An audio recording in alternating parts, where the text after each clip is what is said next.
Hi, I'm India Lee, and this is Speaking Spirit. And in this episode, is sort of a mini episode, but what we're going to explore is questioning the thoughts and discerning between what is a limiting thought, what is just a mind story, and what is actually your own personal truth, your soul truth. And one of the things that I love most about reading tarot, about doing intuitive readings with people, and, using these tools with myself as well, is that it helps us to discern, to distinguish between what is a thought and a mind story and what is soul truth. Because, the cards don't lie, energy doesn't lie, and spirit doesn't lie. And these truths that we can discover by feeling into energy, by receiving the guidance, and by listening, even without any divination tools, listening to our heart, to our soul, quieting the mind, and really being able to tune into and feel the truth of our soul. This is what helps distinguish what is a thought, what is a story, and what is this deeper truth. And then the next step is just following that deeper truth to move forward, following your guidance on your path. And that's the tricky part, right?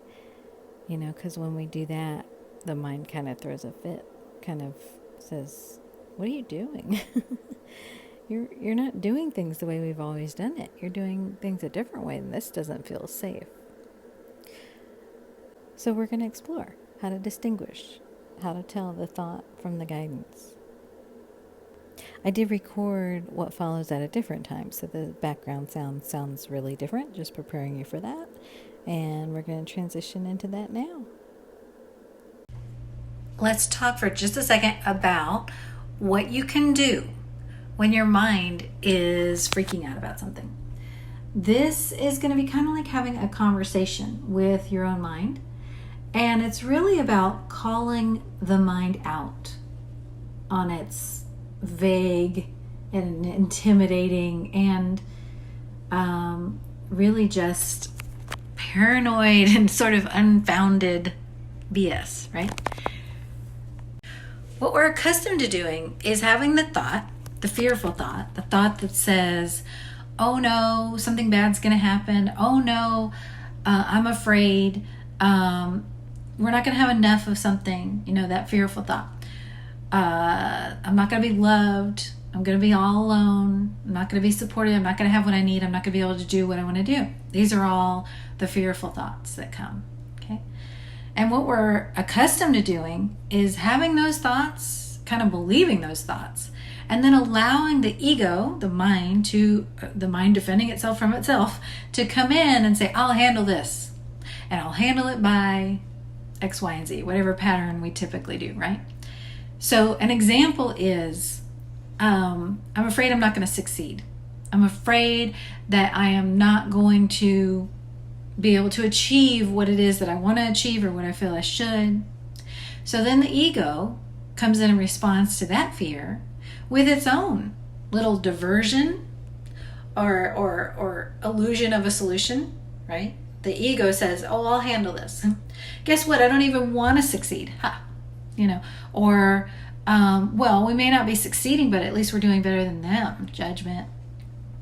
Or even delusion. Yeah, we'll succeed, and we'll succeed in this way, and it's going to be amazing, setting you up to feel bad later, right?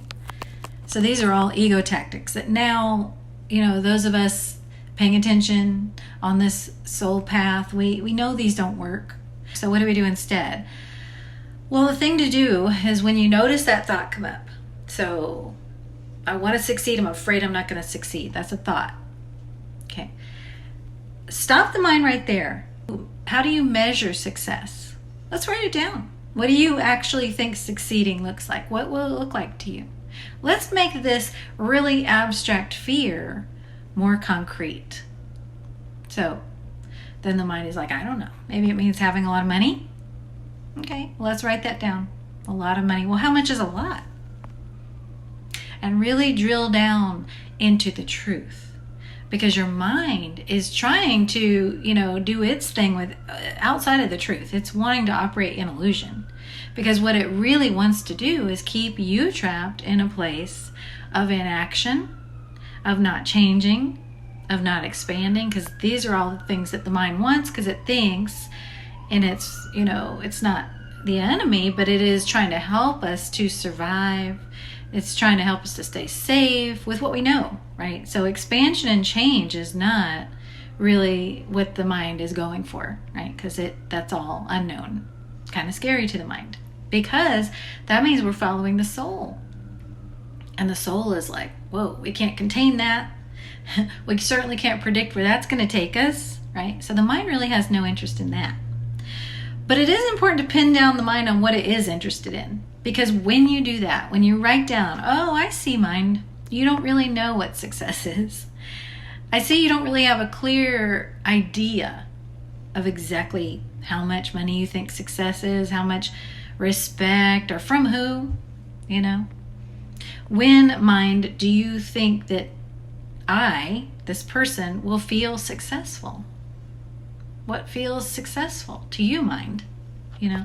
Really writing that down, getting it concrete, is going to help free you from the mind's abstract illusions around the fear.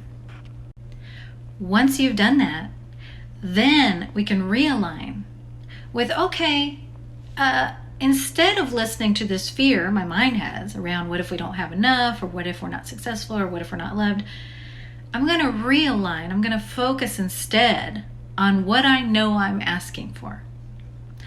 I know that I am asking for unconditional love, abundance, fulfillment, the feelings that you can be clear about. And really, what does abundance feel like to you? Not exactly what the mind says it is, because that's going to be based in this illusory, mushy stuff. But what it really feels like. What does it feel like when you're successful? What's it going to feel like in your heart? What's it going to feel like in your soul? When you're loved and accepted for who you are, what is that going to feel like? What feelings are you going to experience when you are fulfilled? When you are connected? When you're experiencing whatever it is you really want, what is that going to feel like? That feeling is the fuel and the essence that's connecting you with what you can now draw into your life. And that fear of the mind, and that what if this and this might not happen, and that might happen, and all the scenarios, that's designed to really interrupt that flow of connection. It's designed to put a buffer between you and what you want. Question the thoughts that are driving you, that are causing your own mind and ego to react to its own scenarios. Because that fear and reaction cycle will keep you in a loop that it's now time to step outside of, no matter where you decide you're going, with spirit and with your own higher self, with your guidance. Thank you. I hope that this supported you on your path, and we will connect again soon.